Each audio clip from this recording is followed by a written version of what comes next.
Question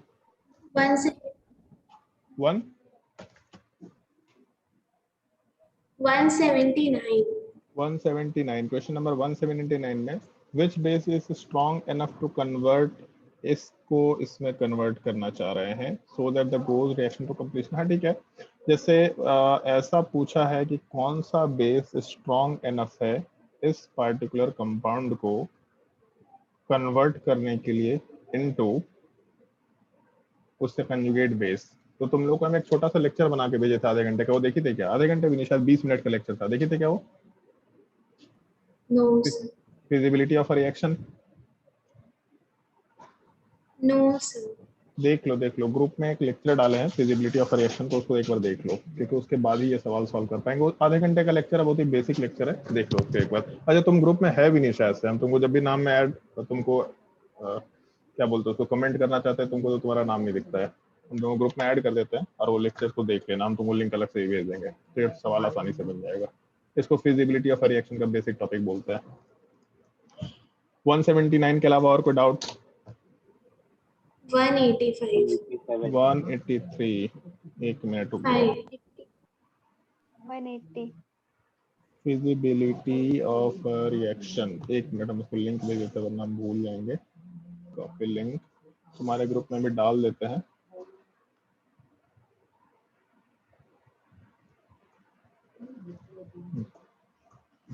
हाँ कौन सा डाउट? क्वेश्चन नंबर 183 में 180 क्वेश्चन नंबर 180 में based upon an understanding of product stability predict the एक minute,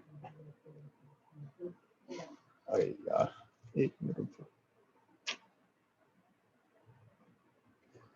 Predict the product formed when the following dianion react with one equivalent of acid based on the understanding of product stability। तो बढ़िया तो सवाल पूछा है, पहले understanding लो product stability का, तो फिर सवाल बनाओ, नहीं बनेगा तो हम क्या करें इसमें। सवाल में ऐसा बोला है कि ये डाई अनायन है, इसका कॉम्बिनेशन हम लोग H+ के साथ कराए, कौन सा प्रोडक्ट बनेगा। तो जैसे ऐसा हो सकता है ना कि जो प्रोडक्ट बन रहा हो वो प्रोडक्ट वाला पार्ट रेजोनेंस में जाने के बाद कुछ कर रहा हो, ऐसा भी तो कंसिडर किया जा सकता है। जैसे मान लो पहला वाला केस है, तो पहले वाले केस में हम लोग को यहाँ पे OH वाले पार्ट का फॉर्मेशन मिल रहा है, ठीक है, अच्छी बात है, कोई दिक्कत नहीं, OH वाला पार्ट आराम से वहाँ पे रह सकता है। यहाँ रेजोनेंस दिख रहा है, यहाँ O- दिख रहा है, सब कुछ ठीक ठीक है। दूसरे वाले केस में O- और OH दिख रहा, ये भी ठीक ठीक दिखाई दे रहा। तीसरे वाले केस में तुमको रेजोनेंस दिख रहा है क्या कहीं पे? यहाँ पे रेजोनेंस नहीं दिख रहा है इस पार्ट को छोड़ के? नहीं दिख रहा, ठीक है। चौथे वाले केस में रेजोनेंस कैसा दिख रहा है? तो हमको तो बहुत ज्यादा एक्सटेंडेड रेजोनेंस दिख रहा है ना। पांचवे वाले केस में ये पार्ट रेजोनेंस का पार्ट नहीं है, केवल इतने में ही रेजोनेंस हो रहा। तो इन दोनों में ज्यादा डिफरेंस है क्या? जो E ऑप्शन और C ऑप्शन, इसमें डिफरेंस है क्या? तो सेम ही तो है। सेम है, तो ये दोनों तो आंसर नहीं होने वाला, क्योंकि मल्टीपल चॉइस नहीं तो ऐसे ही हटा दिया, क्योंकि साथ साथ रेजोनेंस भी पूरे में नहीं है। एटलीस्ट एक चीज हमको दिख रहा कि यहाँ पे रेजोनेंस थोड़ा लीनियर है, एटलीस्ट ये चीज दिख रहा, लेकिन OH वाला पार्ट क्रॉस कंजुगेशन डालेगा। सिमिलरली OH का लीनियर रेजोनेंस है बट O- क्रॉस कंजुगेशन डालेगा, ये दो चीजें दिख रही हैं। जबकि D ऑप्शन में O- का रेजोनेंस और डबल बॉन्ड ऑक्सीजन का -M, मतलब एक तो पाई बॉन्ड है, पाई बॉन्ड में +M आ रहा और दूसरी तरफ से -M आ रहा, तो लीनियर टाइप का कंजुगेशन एक दूसरे को सपोर्ट करता हुआ दिख रहा। तो मेरे हिसाब से ज्यादा बेटर प्रोपोजिशन कंपाउंड के एग्जिस्टेंस का इस तरीके से ही पार्ट एग्जिस्ट करना प्रेफर करेगा, ऐसा सोच सकता है। 183 question number 183 cyclohexadiene contains vinyl part, पता है क्या होता है विनाइल? सुनी है कभी ये? याद तो रखना, सुने but carbon double bond carbon को विनाइल ग्रुप बोला जाता है, और कार्बन डबल बॉन्ड कार्बन से मतलब उस विनाइल ग्रुप से अगर कोई sp3 कार्बन अटैच्ड है तो इस चीज को अलाइलिक ग्रुप बोला जाता है, अलाइलिक कार्बन बोला जाता है, अलाइल ग्रुप बोल सकते हैं। कितना विनाइलिक कार्बन है? तो ये 2 कार्बन विनाइलिक है, नीचे का 2 कार्बन विनाइलिक है, तो टोटल 4 विनाइलिक कार्बन हो गया। कितना अलाइलिक हाइड्रोजन, अच्छा सॉरी हाइड्रोजन पूछा है, कितना विनाइलिक हाइड्रोजन है? तो 2 कार्बन पे 2 हाइड्रोजन हैं, नीचे वाले 2 कार्बन पे दोनों हाइड्रोजन हैं, तो 4 विनाइलिक हाइड्रोजन हो गया। और अलाइलिक हाइड्रोजन कितना है, तो ये कार्बन अलाइलिक हो गया, ये भी कार्बन अलाइलिक हो गया, दोनों पे 2-2 हाइड्रोजन है। दोनों का आंसर 4-4 हो रहा है, बी ऑप्शन दिख रहा है। ये टर्म ध्यान रखना, विनाइल और अलाइल वर्ड ध्यान रखना। Question number 185, the pKa value of H2O और 189, अच्छा 189, तो 85 भी जानना है। अच्छा 85 भी जानना है, लड़ लो तुम लोग आपस में। The pKa value in H2O of picric acid, acidic acid and phenol are in order. Picric acid सबसे ज्यादा होगा। पिक्रिक एसिड का नोमेनक्लेचर मालूम है, मतलब स्ट्रक्चर मालूम है? नहीं। कॉमन नेम का एक तो लिस्ट भेजे हैं तुम लोगों को, पढ़ो उसको, बहुत मार मारेंगे सबको हम, उठा उठा के पटक देंगे। और तुम लोगों को तो पिक्रिक एसिड मालूम होना चाहिए, स्कूल में तुम्हारे रिएक्शन मैकेनिज्म खत्म हो गया, पिक्रिक एसिड नहीं मालूम जी, कैसे काम चलेगा ये इसे? हम लोग नहीं पढ़े। तो नहीं पढ़े तो कॉमन नेम तो लिस्ट देख लो ना उठा करके, कॉमन नेम के लिस्ट में डाला हुआ है, वहां पे पढ़ो इस चीज को। अब कंपेयर कर पाएंगे? तब हो जाएगा। और कोई डाउट क्वेश्चन नंबर 185 के अलावा? 187 187, फिर 189 पे आते हैं। The boiling point in the order, boiling point वाले पार्ट में हम लोग अगर कंपैरिजन करना शुरू करें तो इंटरमॉलिक्यूलर हाइड्रोजन बॉन्डिंग से 2 मॉलिक्यूल्स आपस में एसोसिएट होते हैं, जिसके वजह से एबनॉर्मल मोलर मास आता है, मतलब इफेक्टिव मोलर मास बढ़ जाता है। और अगर मोलर मास बढ़ जाता है तो बॉइलिंग पॉइंट अपने को ज़्यादा फील होता हुआ दिखाई देगा, ऐसा हम लोग आराम से सोच सकते हैं। और इन जनरल अगर किसी एक सब्सटेंस का मोलर मास ज़्यादा है तो वहाँ पे बॉइलिंग पॉइंट ज़्यादा होगा। तो जैसे फर्स्ट और सेकंड की बात करते हैं, तो पहले में तो हम लोग को हाइड्रोजन बॉन्डिंग इंटरमॉलिक्यूलर टाइप का हो। अरे तो बड़ा अच्छा सवाल हो जाएगा, इसको कैसे कंपेयर करें? इन दोनों का तो फिक्स है कि यहाँ इंट्रामोलिकुलर हाइड्रोजन बॉन्डिंग है, दूसरे में इंटरमोलिकुलर हाइड्रोजन बॉन्डिंग है। इंटरमोलिकुलर हाइड्रोजन बॉन्डिंग होने से इफेक्टिव मोलर मास बढ़ेगा, मतलब बॉइलिंग पॉइंट सबसे ज्यादा होगा। फर्स्ट और सेकंड में जो फर्स्ट मॉलिक्यूल है इसमें भी ऑल्दो हाइड्रोजन बॉन्डिंग इंटरमोलिकुलर ही होगा, बट इसका मोलर मास अभी कम है। नहीं, इसमें कंपेयर करके बताना थोड़ा मुश्किल है। ऑल्दो मेरे हिसाब से प्रेफरेबली आंसर 3-1 होना चाहिए, प्रेफरेबली, हो सकता है हम गलत हो इसमें। इसका आंसर एक बार हमको बता दो, ज्यादा बेटर है, क्योंकि इसको याद रखना ही पड़ेगा। 213। सबसे ज्यादा 2 का, सबसे ज्यादा नहीं 2। ए मतलब सबसे कम 2 का। ऑप्शन है। हाँ अच्छा ठीक है, 3-1-2 ये है बॉइलिंग पॉइंट कोड ना। ठीक है, तो हम जो सोच रहे थे एग्जैक्टली सही है। पहले वाले केस में इंटरमॉलिकुलर हाइड्रोजन बॉन्डिंग होगा, तो जो इंटरमॉलिकुलर हाइड्रोजन बॉन्डिंग होगा उसके वजह से एटलीस्ट 2 मॉलिक्यूल एसोसिएट होके मोलर मास को थोड़ा इंक्रीज करके रखेंगे, इस वजह से उसका बॉइलिंग पॉइंट वाला पार्ट थोड़ा हाइयर है। ठीक है, मतलब ये फैक्ट हो सकता है, नो डाउट, बट जब तक इसका वैल्यू नहीं मालूम तब तक कंपेयर नहीं कर सकते हम लोग, तो ये ज़्यादा बेटर होगा इसका वैल्यू, हम लोग थोड़ा ध्यान रख लें। इन दोनों में कंपेयर करना आसान है और इन दोनों में कंपेयर करना आसान है, लेकिन 1 और 2 में कंपेयर करना पॉसिबल नहीं है, क्योंकि एक तरफ इमीडिएटली मोलर मास थोड़ा ज़्यादा दिख रहा, बट दूसरे वाले केस में इंटरमॉलिकुलर हाइड्रोजन बॉन्डिंग होने से थोड़ा एबनॉर्मल मोलर मास आएगा, जो एक प्रॉब्लम क्रिएट करेगा। तो एबनॉर्मल मोलर मास कितना ज़्यादा इफेक्टिव होगा, क्योंकि 100%, जैसे आज हम जो क्लास में टॉपिक पढ़ा है ना वांटो फैक्टर, वो डाइमराइजेशन जो हम बोले वो कंप्लीट डाइमराइजेशन नहीं होगा, यहाँ पे पार्शियल डाइमराइजेशन होगा। कितना डाइमराइजेशन होगा ये हम लोग डिसाइड नहीं कर सकते बिना एक्सपेरिमेंटल वैल्यूज के, इसलिए फर्स्ट और सेकंड में कंपेयर करना थोड़ा मुश्किल है। फर्स्ट और थर्ड में कंपेयर कर सकते हैं, सेकंड थर्ड में कंपेयर कर सकते हैं, तो ये ऑर्डर ध्यान रख सकते हैं, ज़्यादा बेटर होगा। और कोई डाउट? 187, 188। 188, हाँ ठीक है, आ रहा है 189 पे भी आ रहा है। The number of carbon carbon sigma bond in the compound is है, तो इसमें 17 आ रहा है, पर इसमें ऑप्शन में ही नहीं है। अच्छा कार्बन फिर कार्बन मेरा सिग्मा भी। बॉन्ड 1 2 3 4 5 6 7 8 9 10 11 12 13 14 15 16 17 17 ही आंसर आ रहा है। हाँ सर, नहीं दिया है, 14 दिया है। सबका आंसर 17 आ रहा है। Yes sir. चलो Yes. ठीक है, ओके। तो इसमें करेक्शन नहीं होगा, इसमें 17 ही आंसर होगा। और कोई डाउट? हाँ 189, the correct order of carbon 5 bond बना है उसमें, कार्बन 5 बॉन्ड बना है। बात तो सही बोल रहा है ये भी। हाँ, तो ये क्या फंडा है, 5 बॉन्ड तो वैसे भी नहीं बनने वाला। अच्छा चलो ठीक है, मान लो जैसे सब जगह ही कार्बन 5-5 बॉन्ड बना रखा है,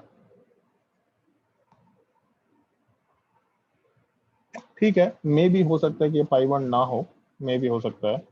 तो नहीं भी हो पाई बॉन्ड तो उसे क्या दिक्कत है, कार्बन का स्ट्रक्चर तो बेसिक वही रहेगा, और कार्बन कार्बन सिग्मा बॉन्ड बोला है।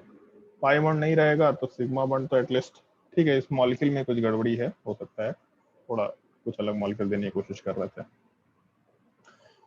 The correct order of dipole moment of the following molecule is, तो अगर मान लो कि हम इसको कंपेयर करना शुरू करें, पहले वाले केस में ट्रांस है, कैंसिल आउट होगा, डाइपोल मोमेंट 0, इससे मिनिमम कुछ नहीं हो सकता।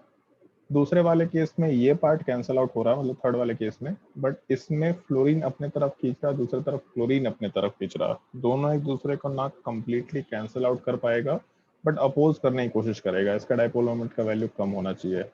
इसमें फ्लोरीन दोनों को एक तरफ खींचता दिख रहा, दूसरे में लास्ट वाले केस में फ्लोरीन एक तरफ ही खींचता दिख रहा। एंगल के बेसिस पे और कंपैरिजन हम लोग पुट आउट कर सकते हैं। जैसे एक चीज सोच के देखो,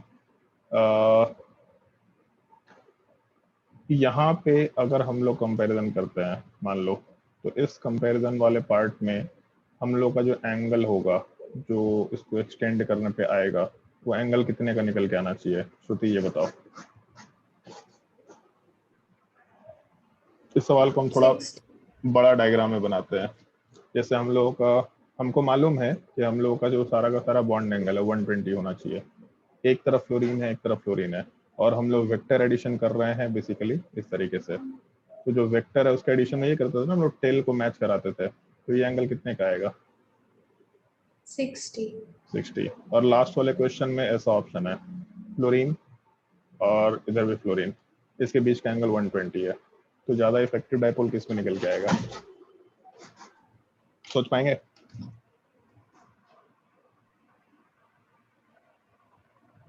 बताओ। सेकंड वाले में होगा ना, सेकंड वाले में नहीं, हाँ मतलब मतलब वो फोर्थ वाला। फोर्थ वाले में होगा पक्का। एक चीज बताओ, इसमें एक वेक्टर हो गया, दो वेक्टर हो गया, एक ये केस हो गया, एक ये केस हो गया। इन तीनों में सबसे ज्यादा वेक्टर एडिशन का सबसे ज्यादा मैग्नीट्यूड किस में आएगा, फर्स्ट सेकंड थर्ड में?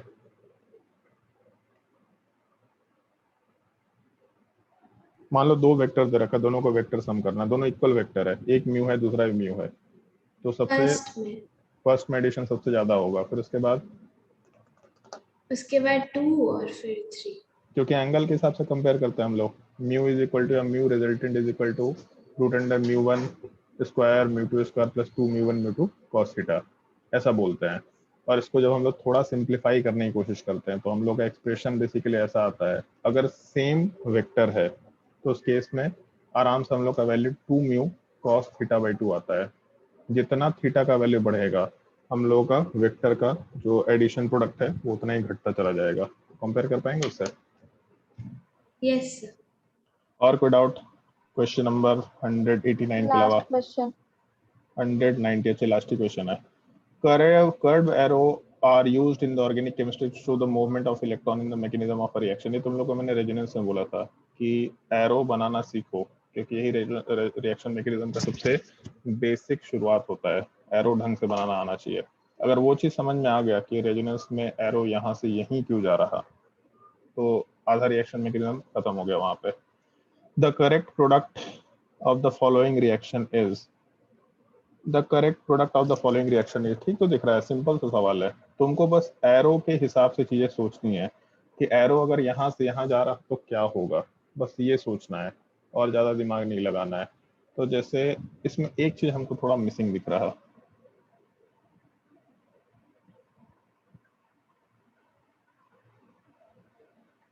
कि एक एरो हवा में टांग दिया है, जो हवा में एरो टांगा उसका क्या करेंगे हम? कितना कार्बन इधर? 2 3 5, 1 2 3 4 5 6 7, 3 4 5 6 7, 1 2 3 4 5, और लास्ट वाले केस में है अपना 1 2 3 3 4 7। तो ये ऊपर वाले कार्बन पे एरो जाता हुआ होगा, इसमें गलत दिखा दिया है। अच्छा ठीक है, मतलब एक तो हम आंसर डायरेक्टली बता देते हैं, आंसर तो सी होगा, क्योंकि पूरे कंपाउंड में टोटल नंबर ऑफ कार्बन 5 है। पहला ऑप्शन देखो 7 कार्बन, दूसरा ऑप्शन 7 कार्बन, तीसरा ऑप्शन 5 कार्बन, और चौथा ऑप्शन 7 कार्बन। तो कार्बन थोड़ा ना चेंज होने वाला है, मान लो रेजोनेंस भी होता तो कार्बन थोड़ा ना चेंज होने वाला है, बट क्योंकि सवाल में समझना है इस चीज को तो हम एक्सप्लेन करते हैं, एक एक स्टेप को एक्सप्लेन करते हैं। इस स्ट्रक्चर में ऐसा कुछ कुछ दिया है अपने पास कि हम लोगों को, सॉरी, ऑक्सीजन, ऐसा हम लोगों का ये पाई बॉन्ड इधर शिफ्ट होता दिख रहा है, तो कर देते हैं शिफ्ट, कोई दिक्कत नहीं है। मान लो इसको शिफ्ट किया, यहाँ पाई बॉन्ड बनेगा, यहाँ प्लस चार्ज आना चाहिए, और ऑक्सीजन पे माइनस चार्ज आना चाहिए था, बट क्योंकि ऑक्सीजन 3 बॉन्ड नहीं बना सकता तो एक एरो साइड में जाता हुआ दिख रहा है, मतलब इस बॉन्ड को उठा के इधर डाला है। तो यहाँ से ऐसा सोचा जा सकता है क्या कि ऑक्सीजन के ऊपर माइनस चार्ज आ रहा था, बट क्योंकि ये बॉन्ड ब्रेक करना है तो ऑक्सीजन के ऊपर जो माइनस चार्ज आ रहा था वो इस ग्रीन वाले बॉन्ड के ब्रेक करने की वजह से, ग्रीन वाला बॉन्ड मतलब हम इसकी बात कर रहे हैं, सर ये ब्लैक हो गया, इसके ब्रेक करने की वजह से ऑक्सीजन के ऊपर जो माइनस चार्ज आ रहा था वो हट गया, वो न्यूट्रल में कन्वर्ट हो गया। और जब हम लोगों का पाई बॉन्ड वाला पार्ट नीचे उठ करके आया तो यहाँ एक पाई बॉन्ड बनना चाहिए, बदले में आगे वाले बॉन्ड को ब्रेक करके यहाँ पहुंचा सकते हैं जहाँ पे माइनस चार्ज आएगा, और यही माइनस चार्ज पॉजिटिव चार्ज के ऊपर जा रहा है, मतलब यहाँ पे एरो दिखा रखा है, इसको हम फिर से ब्लू कलर से दिखा देते हैं पहले वाले डायग्राम में, ये एरो दिखा रहा है। तो हम लोगों का जो बॉन्ड ब्रेक हो रहा था उसको हम लोग माइनस चार्ज में डालने के बजाय थोड़ा आगे शिफ्ट कर दिया, जैसे रेजोनेंस में किया करते थे। जैसे मान लो ऐसा एक स्ट्रक्चर है, यहाँ पॉजिटिव चार्ज, तो हम लोग स्टेप बाय स्टेप काम कर सकते थे, लेकिन अगर मान लो हम पूरा स्टेप एक ही बार कैरी आउट कर दें तो क्या ही फर्क पड़ रहा है, हम लोग का ऐसा कुछ स्ट्रक्चर आएगा, पाई बॉन्ड और एक सेकेंड, ऐसा पाई बॉन्ड और यहाँ पे पॉजिटिव चार्ज, ऐसा कुछ स्ट्रक्चर, या फिर हम थोड़ा गलत बनाते थे स्ट्रक्चर, पाई बॉन्ड और यहाँ पॉजिटिव चार्ज, वही चीज यहाँ पे करने की कोशिश कर रहे हैं कि इस पूरे स्ट्रक्चर में पाई बॉन्ड को उठा के इधर डाले, तो डाल दो, यहाँ पे पाई बॉन्ड बना दिया सबसे पहला चीज, और यहाँ से ये चीज हट जाएगा और यहाँ पॉजिटिव चार्ज आना शुरू होगा। फिर उसके बाद ऑक्सीजन के बॉन्ड को ब्रेक करके हटा दिया तो यहाँ का बॉन्ड गायब हो जाएगा और नीचे वाले पार्ट में यहाँ पाई बॉन्ड डेवलप होगा, जिसकी वजह से बॉन्ड को उठा के ऊपर डाल दिए तो यहाँ का सिंगल बॉन्ड गायब हो जाएगा और यहाँ पे येलो वाले पोजीशन पे एक सिंगल बॉन्ड बनना शुरू हो जाएगा, और जो ऊपर प्लस चार्ज डेवलप हुआ था वो नीचे का बॉन्ड बनने की वजह से न्यूट्रलाइज भी कर जाएगा। तो अपना स्ट्रक्चर काइंड ऑफ ऐसा बनना चाहिए जो हम अभी के लिए ऐसा मेंशन कर रहे हैं। डबल बॉन्ड ऑक्सीजन के साथ बन रहा, फिर उसके साथ एक कार्बन है, कार्बन के साथ नीचे वाला कार्बन एसोसिएट हुआ, उसके साथ एक कार्बन है, उसके साथ एक और डबल बॉन्ड है, ऐसा कुछ स्ट्रक्चर आएगा। और सी ऑप्शन देखो, H के साथ सी डबल बॉन्ड O, मतलब सबसे ऊपर वाले पार्ट को देखते हैं, H के साथ सी डबल बॉन्ड O, उसके साथ लगातार एक लाइन से 5 कार्बन है जहाँ पे एक डबल बॉन्ड वाला पार्ट है, ऑप्शन दिखाई दे रहा होगा। समझ आया तन्या? यस सर, समझ गया। ये हम लोग के रिएक्शन मैकेनिज्म का एकदम बेसिक तरीका है, इलेक्ट्रॉन ऐसा ही फ्लो करता है। इस चीज को जैसे लॉजिक से एसोसिएट कर सकते कि ये यहाँ क्यों गया, उसके बाद ये यहाँ क्यों गया, ये हम लोग एसोसिएट करते हैं, that is completely reaction mechanism.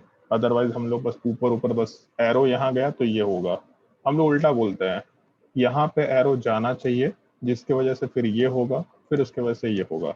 यहाँ पे बस बोल दिया कि एरो यहाँ जा रहा, फिर उसका ये एरो यहाँ जा रहा, उसका ये एरो जा रहा, बताओ क्या होगा, मतलब रिएक्शन मैकेनिज्म को शुरू किया है बेसिकली यहाँ पे।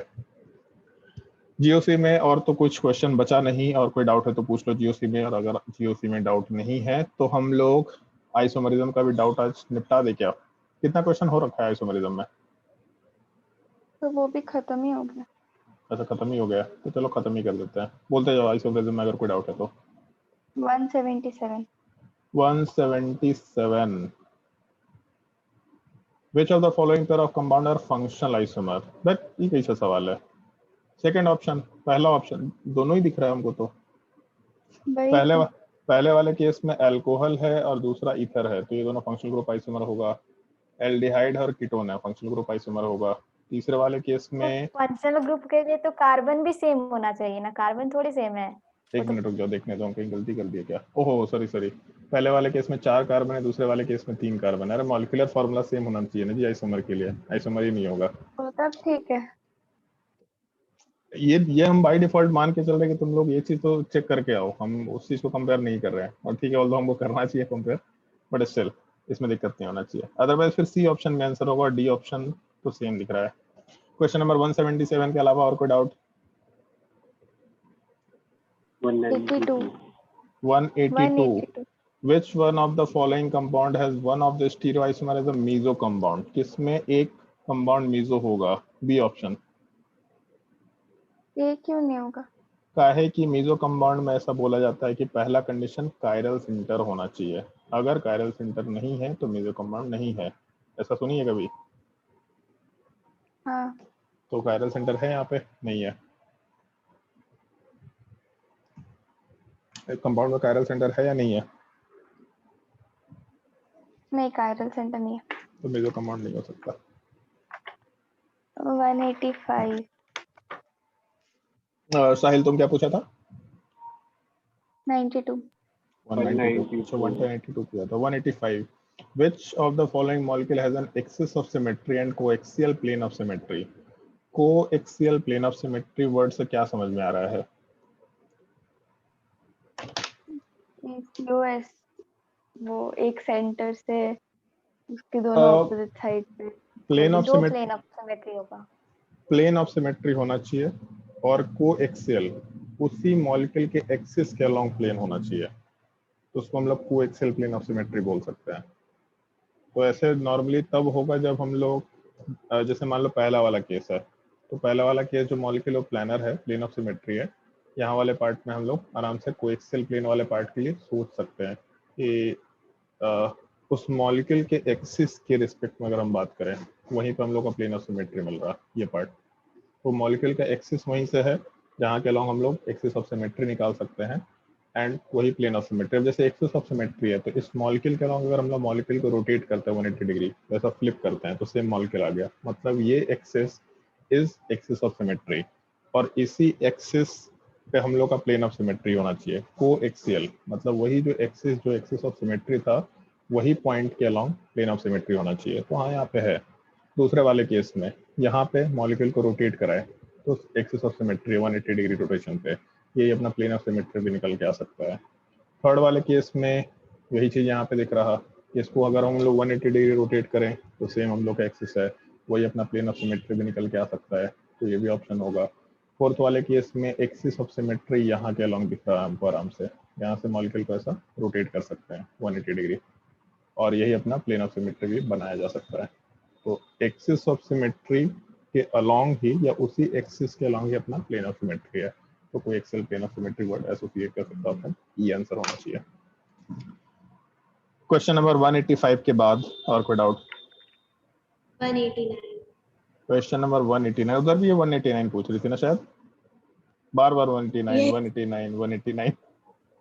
तो किस नंबर से प्यार है कुछ, तो इसलिए डाउट पूछ रही है। इसको तो होमवर्क ही नहीं दिया हम, नंबर में ही कुछ बात है बस, सवाल तो सर हम देखे भी नहीं थे। ये तो हम 193। 192 में भी डाउट था शायद से ना। 192। 192 में तो यार बनना चाहिए सवाल। अच्छा नहीं, ठीक है 190। क्या? 193। 193 calculate the total number of stereoisomers when alkene have trans configuration. Alkene का कॉन्फ़िगरेशन फिक्स कर दिया गया है। हम काउंटिंग सिखा देते हैं तुम लोगों को। यहाँ कायरल सेंटर्स है और यहाँ ज्योमेट्रिकल आइसोमर पॉसिबल है। तो क्या क्या कॉम्बिनेशंस हैं? तो जैसे मेरे पास 2 कायरल सेंटर है और एक ज्योमेट्रिकल सेंटर है, तो ज्योमेट्रिकल सेंटर में सिस हो सकता है या ट्रांस हो सकता है, यही 2 पॉसिबिलिटी है। अगर सिस हुआ और 2 कायरल सेंटर्स हैं, तो पहले कायरल सेंटर पे आर कॉन्फ़िगरेशन, दूसरे पे आर कॉन्फ़िगरेशन, पहले पे आर दूसरे पे एस, पहले पे एस दूसरे पे आर और दोनों पे एस। ट्रांस हुआ तो पहले पे आर दूसरे पे आर, एस दूसरे, पहले पे आर दूसरे पे एस, पहले पे एस दूसरे पे आर दोनों पेयर्स। तो सिस कॉन्फ़िगरेशन में 4 पॉसिबिलिटीज हैं कायरल सेंटर से एसोसिएटेड। ट्रांस कॉन्फ़िगरेशन होती है 4 पॉसिबिलिटीज हैं, टोटल मिला के 8 हो जाएगा। मतलब तीन स्टीरियो सेंटर है, 2 to the power 3 8, क्योंकि अनसिमेट्रिकल मॉलिक्यूल है, जिसमें ट्रांस में 4 और सिस में 4, ऐसा सोच सकते हैं। ऑप्शन सी आंसर होना चाहिए। ठीक है। 192 भी। 192 भी, ignoring specific marking which one of the following objects are chiral. कौन सा ऑब्जेक्ट कायरल होगा? तो जो ऑप्टिकली एक्टिव है इसकी बात कर रहे हैं, तो एक जूता तो कायरल होगा, उसमें तो प्लेन ऑफ सिमेट्री नहीं आता है कहीं से भी, है ना? तो बीच से तो आता है। बीच से जूता में सिर्फ प्लेन एक जूता सिमेट्री का में बात आता है। किया जा रहा है, तो तुम जो कायरल ही होगा ना। तुम्हारा जो जूता है वो कैसा ऐसा होता है क्या? जूता ऐसा टाइप का कुछ होता है क्या? ऐसा बोल सकते हैं, ऐसा नहीं से समझ गया जूता वाला। मतलब इस तरह का कुछ शेप होता है ना भाई, ऐसा कुछ शेप होता है ना जूते का, लेफ्ट और राइट में। पैरामीशियन से। तो कैसे सिमेट्री निकाल के ला पाएंगे? किताब,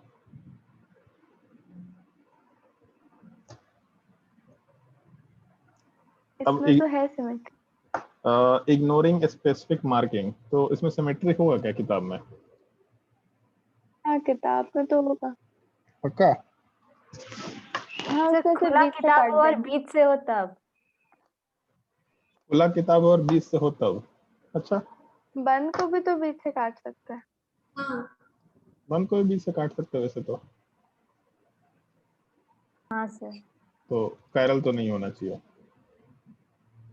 ऑल्दो अगर बहुत डिटेल्ड केस की बात कर रहा है, जैसे हम सोच रहे हैं, पता नहीं इसका हम बकवास टाइप का हमको कर सवाल दिख रहा है। डिटेल्ड केस में जैसे उसमें जो लिखा होता है, ठीक है, स्पेसिफिक मार्किंग को इग्नोर करने बोला है, बट लिखा हुआ लेटर को थोड़ा नहीं इग्नोर करने बोला है। लेटर्स तो लिखा हुआ रहेगा, तो उससे सिमेट्रिकल चीजें तो नहीं आ सकती। बुक है, बुक में चीजें लिखी हुई हैं, कॉपी नहीं है। नोटबुक अगर होता है ब्लैंक नोटबुक तो अलग बात होता है, बट अगर बुक है तो हर जगह कुछ कुछ लिखा हुआ है, तो सिमेट्रिकल तो नहीं है सब कुछ। स्पेसिफिक मार्किंग इग्नोर कर दिया तो सिमेट्रिकल तो नहीं है मेरे हिसाब से। बताओ। तो कायरल तो हो सकता है। पैरल हो सकता है। पेंसिल जो है, उस एक भी पेंस ऑप्शन में 2 नहीं है। अब हम क्या ही बोले, मतलब हम भी इसलिए बोले कि हमको अच्छा सवाल नहीं दिख रहा है ये, तो ऑप्शन के हिसाब से सोच लिया। पेंसिल है तो पेंसिल तो चलो सिमेट्री है, उसमें कोई दिक्कत नहीं है, उसको अकायरल में डाल देंगे। अब pair of shoes, consider the pair as one object, हाँ ठीक है, तो इसमें सिमेट्री आ जाएगा, तो ये हम लोग का कायरल हो जाएगा। अब पेयर ऑफ सीजर, सीजर में सिमेट्री नहीं होता, सीजर में हाइट होता है, एक होता है ना, एक फ्लैप ऊपर होता है एक नीचे होता है, तो प्लेन ऑफ सिमेट्री जैसा चीज वहां पे नहीं हो रहा होता है। और लोग पहले नजर में यही सोचेंगे कि जो चाकू होता है मतलब कैंची होता है उस टाइप का है, इस टाइप का, लेकिन एक पार्ट ऊपर होता है दूसरा नीचे होता है, तो ये कायरल होना चाहिए, सिमेट्री नहीं है उसमें।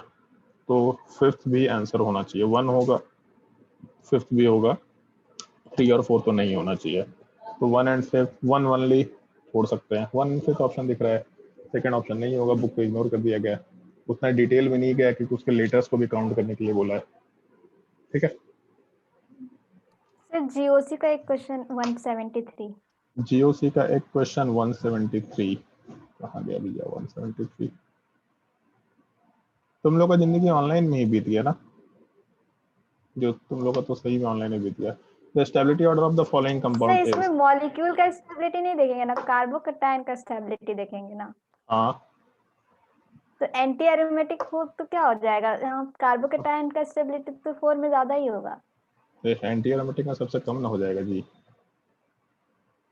तो ये तो मॉलिक्यूल का स्टेबिलिटी हो गया ना। नहीं, मॉलिक्यूल का भी स्टेबिलिटी हुआ और पॉजिटिव चार्ज एंटी एरोमेटिसिटी का पार्ट है, तो एंटी एरोमेटिसिटी उस पूरे पॉजिटिव चार्ज की स्टेबिलिटी को नीचे करके रखेगा। मतलब कार्बोकैटायन भी एक स्पीसीज ही है बेसिकली, अगर देखा जाए तो एंटी एरोमेटिक स्पीसीज है, जो कुछ भी है तो स्पीसीज, उस पॉजिटिव चार्ज को एरोमेटिसिटी दे दी है, तो पॉजिटिव चार्ज क्योंकि एरोमेटिसिटी का पार्ट है तो पूरे कंपाउंड की स्टेबिलिटी को बढ़ा के रखा। पॉजिटिव चार्ज एंटी एरोमेटिसिटी का पार्ट है तो पूरे कंपाउंड की स्टेबिलिटी को घटा के रखा। तो पॉजिटिव चार्ज लेस स्टेबल है, रेजोनेंस में जा रहा, बट उस रेजोनेंस की वजह से उसका स्टेबिलिटी डिक्रीज कर जा रहा है। कंपाउंड भी ओवरऑल वो कंपाउंड है भी नहीं एक्चुअल में। कंपाउंड का मतलब क्या होता है, न्यूट्रल सब्सटेंस की बात करते हैं, वो तो है आयन ही, कंपाउंड तो कभी उसको बोलेंगे ही नहीं। एंटी एरोमेटिक कंपाउंड बोलना एक लैंग्वेज है, बट क्वासी एरोमेटिक कंपाउंड बोला जाता है जिसमें चार्ज होता है। वो कंपाउंड का एक पार्टिकुलर सिनेरियो है जहाँ पे आयंस को हम लोग कंपाउंड बोल दिया करते हैं। ठीक है, yes sir. Question number isomerism में 189 के बाद अगर और कोई डाउट है तो पूछो। हम भी 189 को रेफरेंस मानेंगे। 189 के बाद कोई डाउट है तो बताओ। चलो ठीक है, तो अपना ये सब तो टॉपिक हो गया आज। तो हम सर आप पता किए हम भर सकते हैं इस बार?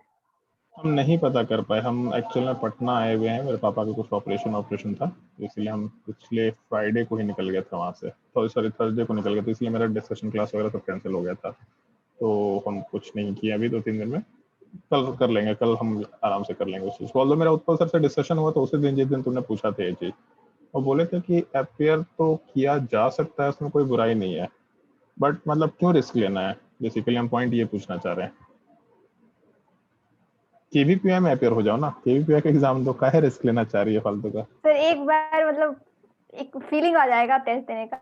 अब एक और फीलिंग हो जाएगा टेस्ट देने का। अब हम क्या बोले, कोरा पे क्वेश्चन डालो, और क्या, कोरा पे कोई ना कोई पूछ ही रखा होगा इस चीज को। देखो एक बार हो चुका है, एक मेंस का एग्जाम दे चुका है एक स्टूडेंट, हम लोग का 11th क्लास का स्टूडेंट था वो, और मेंस का एग्जाम दिया था लास्ट ईयर 2020 में, पास आउट हुआ है वो, सौरभ सुमन नाम था, 98 परसेंटाइल भी लाया था। तो वो 11th में जब एग्जाम दिया था 98 परसेंटाइल लाया था, 12th क्लास में जब एग्जाम दिया था 94 परसेंटाइल लाया वो। ज्यादा पढ़ लिया तो नंबर कम हो गया, इसलिए बोलते हैं कम पढ़ा करो, तो मानता ही नहीं है बात, कम पढ़ा करो ज्यादा नंबर आएगा। तो दिया तो है एग्जाम, बट एग्जैक्टली वो कौन से नाम से फॉर्म फिल किया है, क्या किया है, ये हमको आइडिया नहीं है, तो हम कुछ नहीं बोल सकते। एक बार कोरा पे पूछ सकते हैं, कोरा पे क्वेश्चन पूछना नॉर्मल है मेरे हिसाब से। चलो अपने सॉल्यूशन एंड कॉलिगेटिव प्रॉपर्टी में आते हैं। इसमें एक्सरसाइज 2 में हम लोग होमवर्क में, ऑल्दो आज हम ज़्यादा कुछ पढ़ाए तो नहीं है, बट आराम से होमवर्क कर सकते हैं। क्वेश्चन नंबर 27,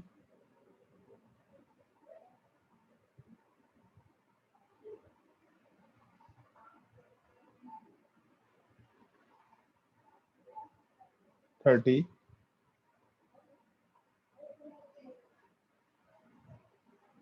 तुम लोगों को बुकलेट वगैरह मिला है क्या? तान्या, श्रुति, साहिल, बुकलेट मिला है क्या तुम लोगों को? यस सर, मेरे को मिल यस गया। सर।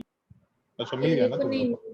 तुमको नहीं मिला है? हमको तुमसे नहीं। पता नहीं क्या दुश्मनी है तुमसे सबको, बुकलेट ही नहीं दे रहा तुमको।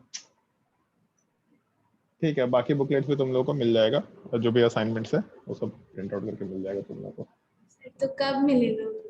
हम एक बार कंफर्म कर लेते, तुम्हारा हो सकता है एड्रेस ना हो हम लोगों के पास, हम देखते हैं, एड्रेस नहीं हो तो फोन नंबर के थ्रू हम कॉल करवा लेंगे, बात कर लेते हैं, तो तुमको बुकलेट सर एक पहुंच जाएगा। फॉर्म भरना था।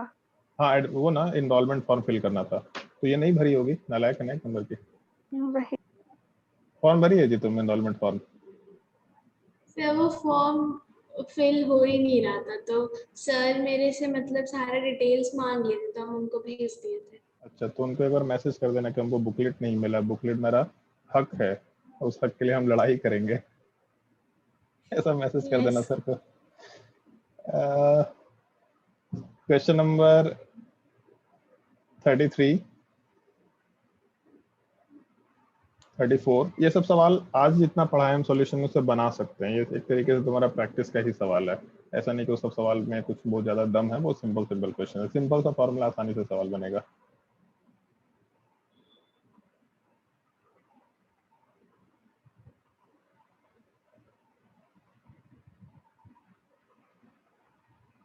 और नेक्स्ट क्लास में हम यही करने वाले हैं, जो प्रैक्टिस क्वेश्चन होता है ना क्लास में, सॉल्व एग्जांपल, जो एग्जांपल सॉल्व कराने होता है, हम नीट के ही क्वेश्चन कराएंगे आराम से। नीट के क्वेश्चन आराम से कराएंगे, हमको भी ज्यादा लोड नहीं पड़ता है सब क्वेश्चन करने में, बड़ा आसान लगता है। अच्छा तुम विशाल सर को मैसेज कर दी? हम विशाल सर के घर पे एक्चुअली में आए हुए हैं पटना, तो इसीलिए विशाल सर से बोले कि हमको मैसेज कर दी। हक की लड़ाई हम लड़ेंगे अब। उन्हीं को करना था ना। एक स्मार्ट वर्क एकेडमी का नंबर है 97098 करके, उसको उसमें मैसेज कर सकते हैं।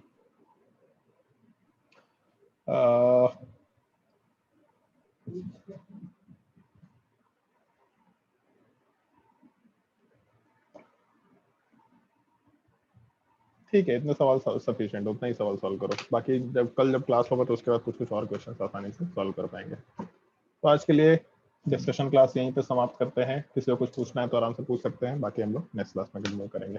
कुछ पूछना है तो बताओ। एटॉमिक स्ट्रक्चर का होमवर्क नहीं दीजिएगा? देना तो था, चलो बुकलेट अभी भेज देते हैं तुम लोगों को। बुकलेट तो भेजते हो तो क्या है, वेबसाइट से डाउनलोड भी कर सकते हैं और उससे भी होमवर्क हम बता देंगे तुम लोगों को। ऑल्दो वहाँ पर तो ऐसा तो है नहीं कि 1 2 3 4 के अलावा मतलब हमको मार्क करना है क्वेश्चन, तो सारा ही सॉल्व करना है तुम लोगों को, तो उसमें काम कर सकते हैं। तो एटॉमिक स्ट्रक्चर में क्योंकि सॉल्यूशन ये जीओसी वाला पार्ट खत्म हो गया है तो ठीक है, एटॉमिक स्ट्रक्चर में 1 से 30 तक का क्वेश्चन सॉल्व कर सकते हैं। 1 से 30 क्वेश्चन एक दिन में मेरे हिसाब से सफिशिएंट होगा। इसी बहाने हम लोग का रिवीजन शुरू हो जाएगा, अपने के एग्जाम के लिए रिवीजन आराम से शुरू हो जाएगा। 11th क्लास से जहाँ जो क्वेश्चन में दिक्कत होगा तो हम लोग डिस्कस करते ही जा रहे हैं, वो सब आराम से हैंडल होता जाएगा। तो ठीक है, वो भी एक होमवर्क नोट कर लो।